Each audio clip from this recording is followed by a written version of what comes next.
Ini adalah merupakan salah satu bentuk tugas saya, yang mana dulu-dulu antum lihat bagaimana saya menghancurkan hati-hati Ba'alawi dan habaib semua. Saya datang atas takdir Allah Subhanahu wa taala, saya dimasukkan dalam golongan Imaduddin alaihi al-kadzab. Betul, enggak bohong itu.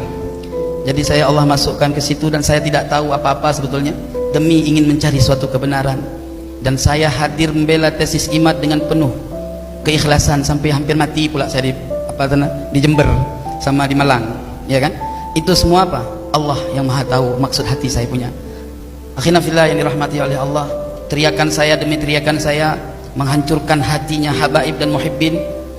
Mudah-mudahan menjadi fadilah yang akhirnya menjadi maghfirah dari Allah Subhanahu wa taala. Allah Maha tahu maksud segala hamba ini, ya. Pada prinsipnya saya adalah pengkaji pengetahuan. Yang benar adalah benar, yang salah adalah salah, ya Habib. Tidak ada kemurkaan di dalam hati, ya Habib. Maka oleh sebab itu leluhur Ba'alawi selalu mencari saya, mencabut kebusukan di dalam hati saya. Setelah saya pulang ke Aceh 2 bulan, saya cari lawan. Saya kan cari lawan dulu itu, ya. Saya cari lawan debat supaya saya ini terlepas dari ikatan iman sebetulnya. Kan sering kali antum dengar di komentar saya dengan Wafi waktu di yang waktu ada diskusi di Robitoh. Nah itu saya kesal sama Imad itu, kenapa dia nggak mau menyelesaikan tesisnya dengan orang-orang yang ilmiah. Di sini saya udah mulai kacau saya punya hati ini bener nggak nih orang nih, jangan sampai saya tersesat pula kan.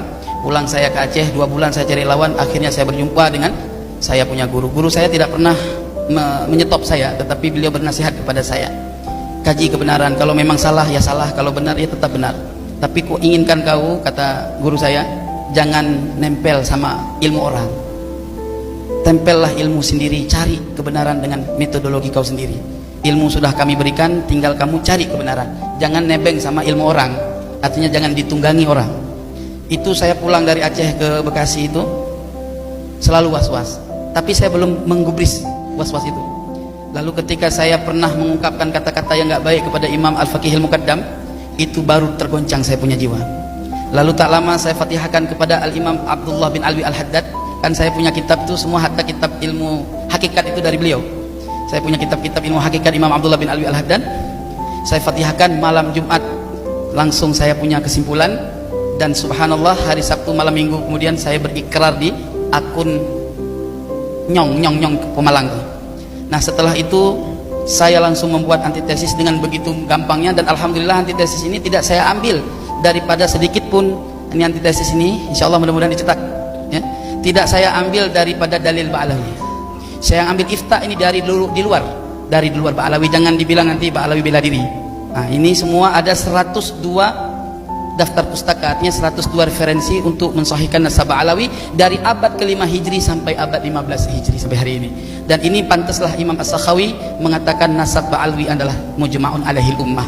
Ini pantas. Maka oleh sebab itu, akhina fillah yang dirahmati oleh Allah semua, saya nggak pandai berbicara, ini gemetar saya sebetulnya. Iya gemetar. Kenapa? Memang karena ini rahasia Allah. Allah Subhanahu wa taala berfirman di dalam Al-Qur'an, "Wallahu khalaqakum wa ma ta'malun." Allah menciptakan kamu dan menciptakan perbuatanmu. Kita nggak tahu, ini semua rahasia Allah. Saya ini adalah orang terdepan yang membela tesis IMAD. Betul? Saya orang terdepan yang membicarakan tesis IMAD sampai dia langit ke Sidratul Muntaha. Nah, tugas saya hari ini mau tarik dia balik ke bumi, jangan sampai di sana terus. Ah, itu tugas saya. Mohon semua handai taulan semua, mohon dukungannya. Ada sedikit ya tambahannya. Ini ingin saya sampaikan bahwa berhati-hati. Ada 3-4 metode untuk menghancurkan Ba'alawi bukan dari sudut nasab. Ini harus kita perangi metode ini. Ini sumbernya saya juga. Jahannam betul. Allah ya Rabb. Jadi yang pertama, mereka menyerang Ba'alawi dari karakter buruk oknum Ba'alawi. Dari habaib-habaib yang dawir-dawir, yang dianggap mereka dawir, yang banyak-banyak masalah lah, yang ketika terjadi satu problem itu diekspos, diserang, dibikin judul-judul yang bermacam-macam. Itu yang pertama. Yang kedua, mereka menyerang Ba'alawi dari informasi karomah yang disampaikan dalam setiap ceramah, lalu dicari di dalam kitab-kitab tentang karomah ulama-ulama Ba'alawi.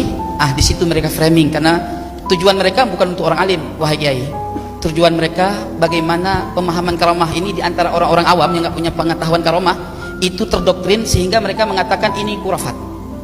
Kalau sudah mereka bilang khurafat, maka mereka akan mengatakan leluhur Ba'alawi ini pendusta.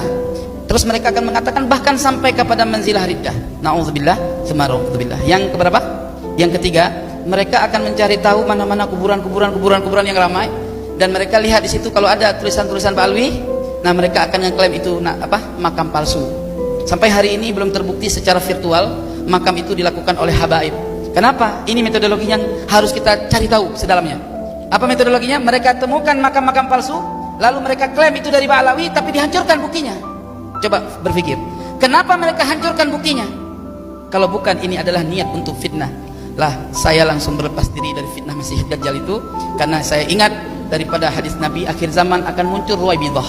Apa Ruwaibidah? Orang yang berpakaian ulama, berbicara tentang agama, tapi mereka tidak pernah duduk untuk mujalasah dengan para alim ulama. Itu empat itu yang harus kita lawan. Jangan biarkan fitnah ini. Maka saya katakan, para habaib, ya, kami yang akan terdepan, antum duduk manis aja.